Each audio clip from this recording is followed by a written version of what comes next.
Alright, Winks here. And it's time for the first preview of the new set, Madness at the Darkmoon Faire. Let's jump right into it. So we got the day at the fair for Paladin. 3 cost, summon 3 Silverhand recruits. Corrupt, you summon 5. So what Corrupt is, as you may or may not know.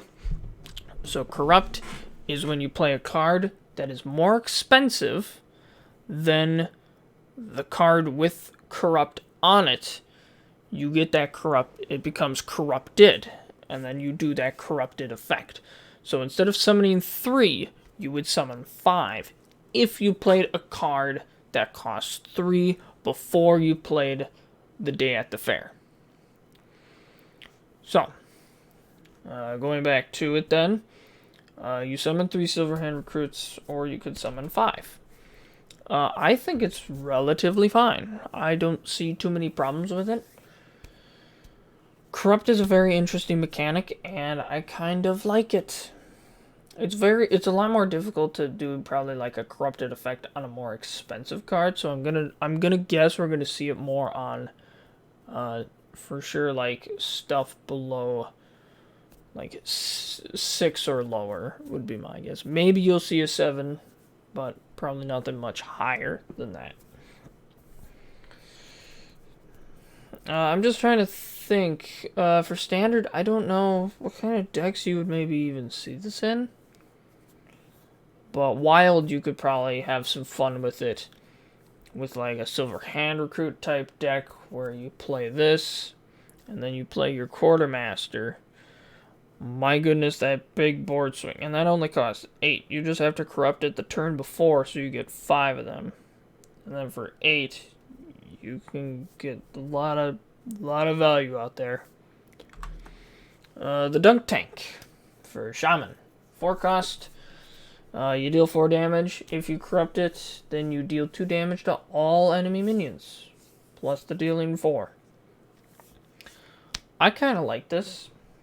Because it's got some good AoE then as well. So I think I don't know if it's going to be like if you would attack a minion with 6 health and this card is corrupted, if it would kill it, or if it would do 4 to it and then 2 to the rest. I'm guessing it would do 6 to it, but I'm not sure. I do very much like it. I like the image as well. The image is kind of funny. Alright, hit the target. Ah, my head. You missed. So, I think it's relatively balanced. I don't see any problems with it. Very good. I think a pretty good control card as well. Darkmoon Rabbit. 10 cost 1/1 beast. It has rush and poisonous. And also damages the minions next to whoever it attacks. So basically you kill 3 minions for 10. I kind of been looking at this, and honestly I'm not the biggest fan of it. I'd rather use an AoE spell than a minion to kill 3 minions. Because an AoE spell can just do more over a broader amount of minions.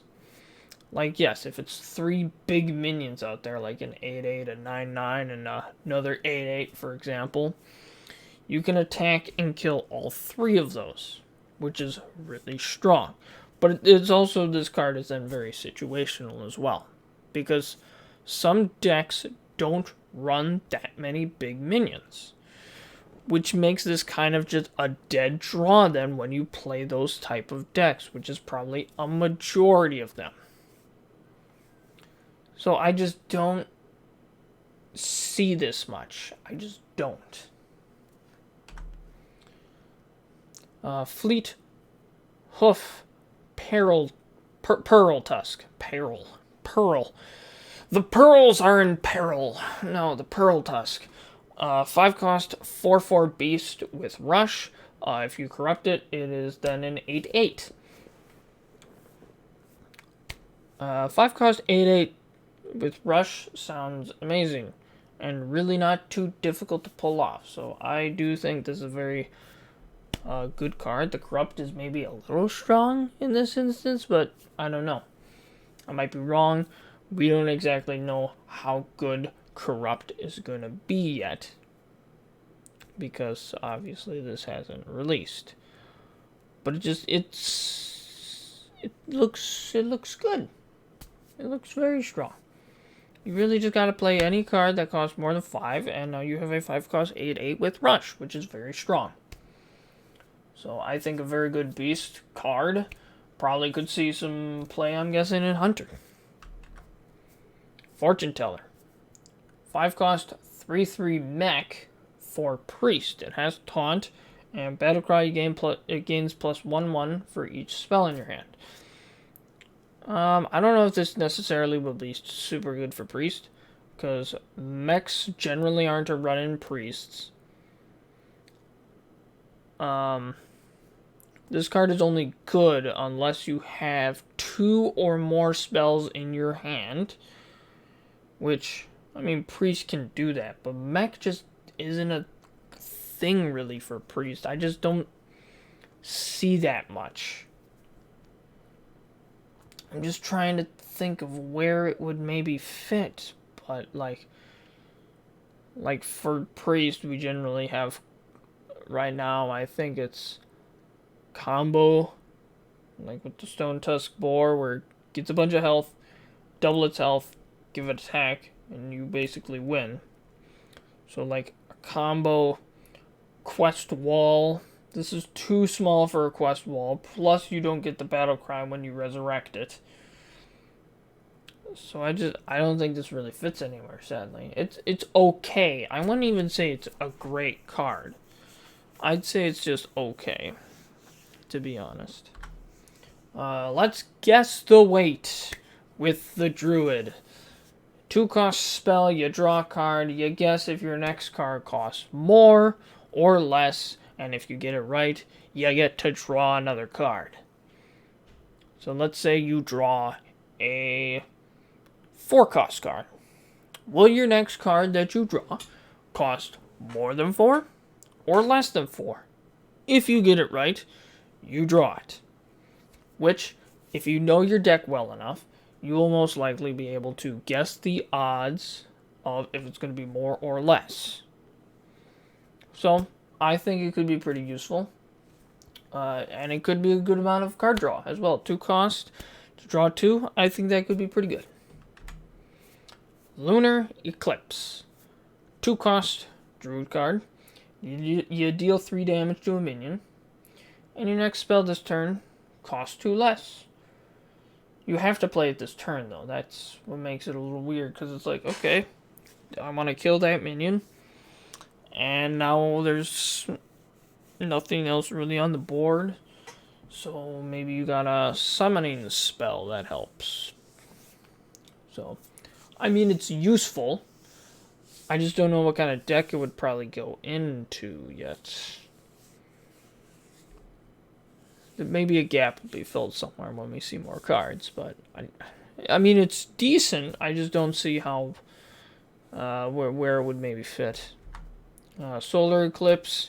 Your next spell this turn casts twice, also for Druid, and also still costs 2. I think that's really cool, because for Druid, your spells casting twice could be very useful. For example, the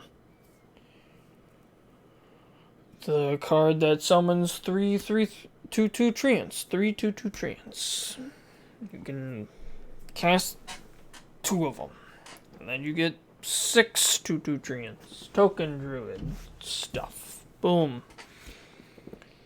Or like you buff all your minions on the board. You can do that twice. I think this card is pretty useful. Not exactly sure what it would go into.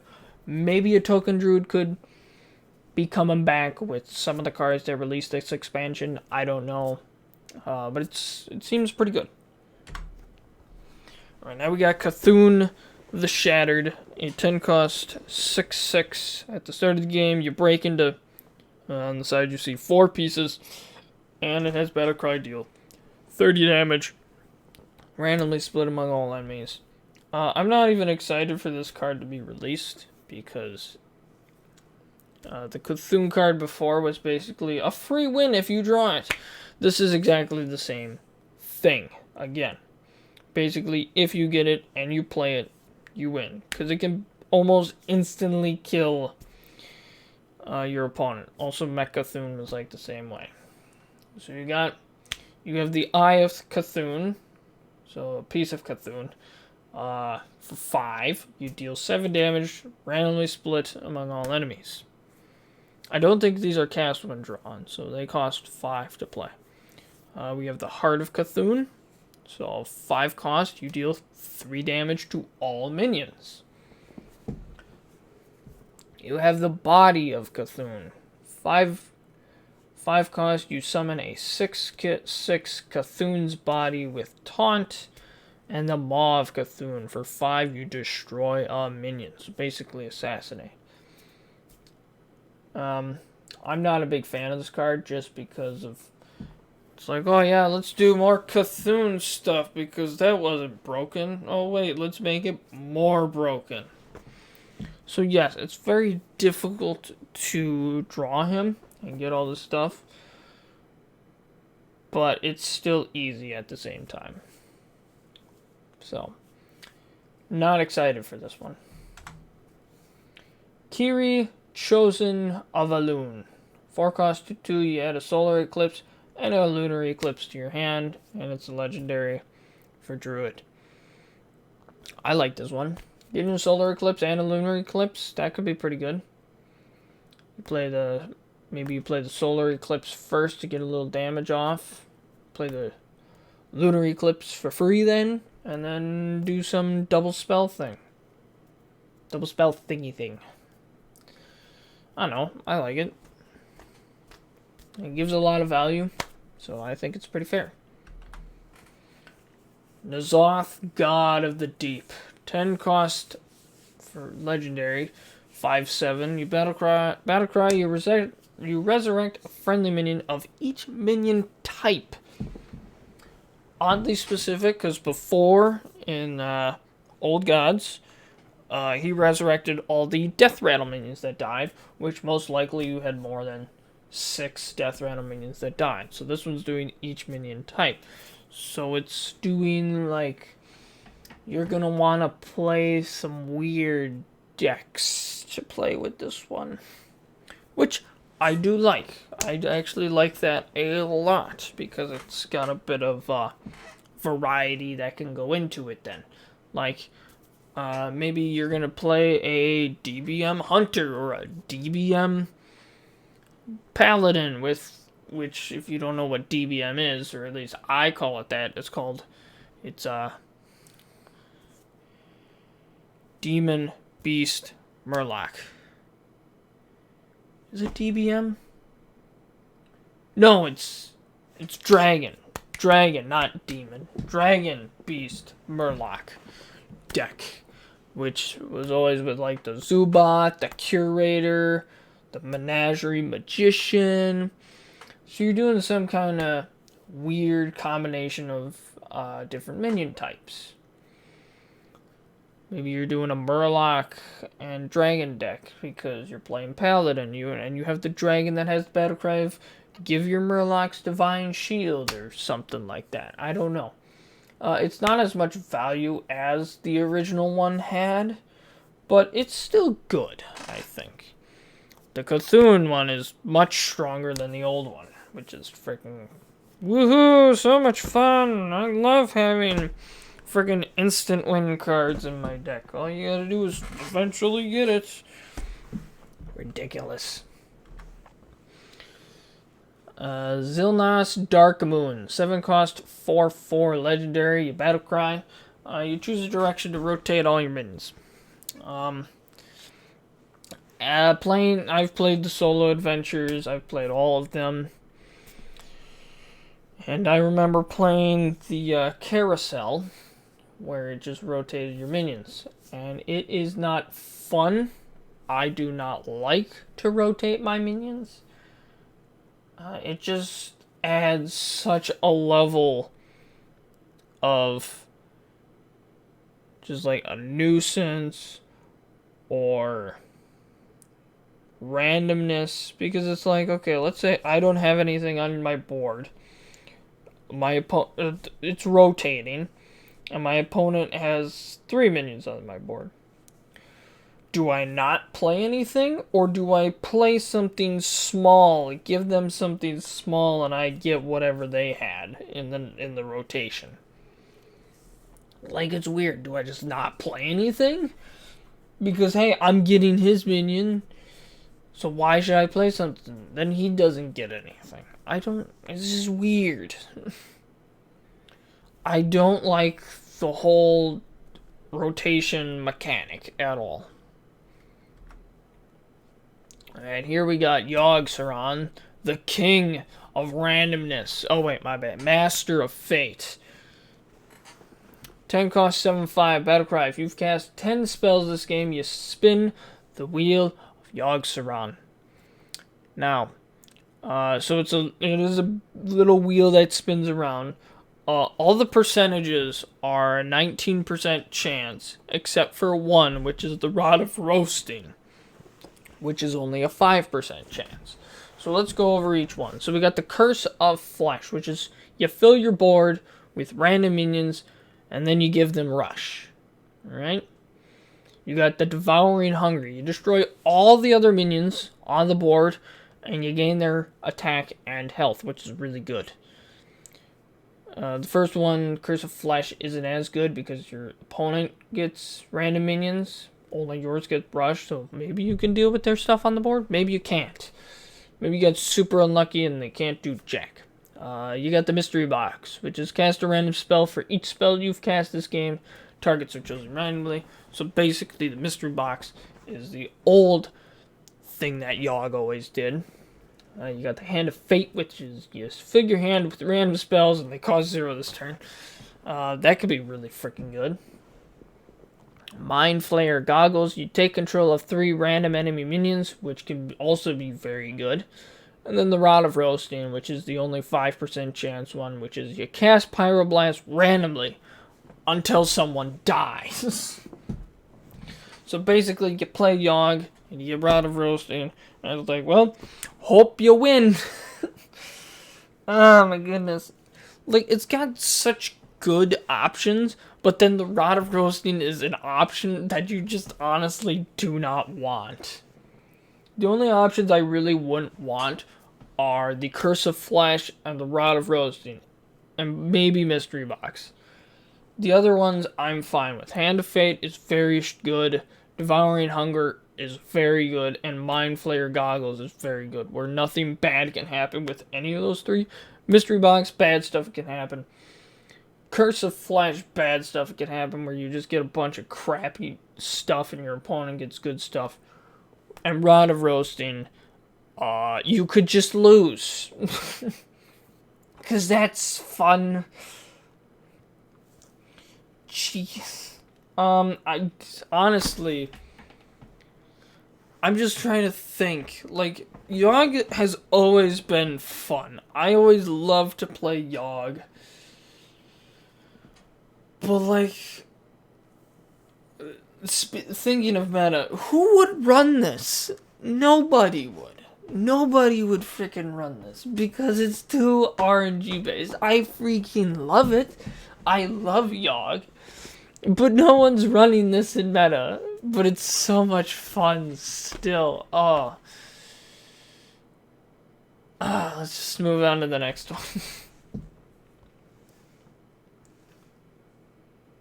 Honestly, I don't even remember this guy. I'll have to look back. I'll have to look him up again. Yes, wait. No, I don't remember him. Yasars, the Defiler. 10 cost 10/10. Battlecry. Add a copy of each corrupted card you've played this game to your hand. They cost 0 this turn. Oh, wait, no. I think this was the one that was a 10 cost 10/10, and then he would pull minions from your deck and put them on the board. I think that's which one this is. Yes, Yashiraj. Okay, I think that's right. Anyway, the Defiler. So, each corrupted card you play this game to your hand, they cost 0. Honestly, that's not bad. Unless, well, I mean, I guess you're just gonna play a corrupted card deck, which would be weird, where you kind of have a bunch of corrupted cards and then a few, like, cheapish cards and then a lot more expensive cards. So then you play the expensive cards and give those other cards corrupted, so then you get that benefit off. I don't know. It'd be weird to play this. I'm just trying to think of where it could maybe fit. Palace. I don't know. I honestly couldn't tell you. Figure that out probably another day. Because that is going to be the end of the first preview. I'm excited for a lot of this stuff. I'm just not excited for Cthulhu. I thought we were done with Cthulhu. I get enough of stinking Mech Cthulhu Warlocks in Wild. Now we're gonna have Cthulhu in Standard, which I never play anyway. But he might be in Wild now too. And like, what deck you playing? Oh yeah, I'm playing the 3 Cthulhu deck. Oh, fun! No. Why? Anyway, next time, I'll be talking about more cards. This has been Winks, and I'll see you all around.